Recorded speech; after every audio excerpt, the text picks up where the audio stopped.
কুম্ভমেলা বলার আগে একটা জিনিস আমি সেখান থেকে আসতে চাই। তখনই আমি কুম্ভমেলাকে বুঝতে পারবো যখন আমি সনাতন ধর্মের আইডেন্টিটিকে বুঝতে পারবো।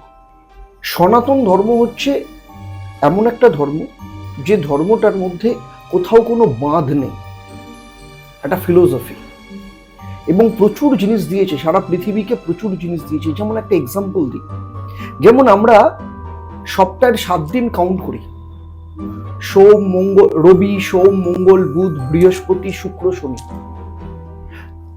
এই যে রবির পর সোম, সোমের পর মঙ্গল, মঙ্গলের পর বুধ,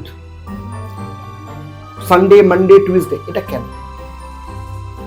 সত্যি সৌরজগতে আমরা যদি সৌরজগৎকে দেখি, তাহলে সূর্যের পর প্রথম যে গ্রহটা আসে কোন গ্রহ? বুধ। বুধ, তাহলে রবির পর বুধ হওয়ার কথা ছিল, 1 নম্বর।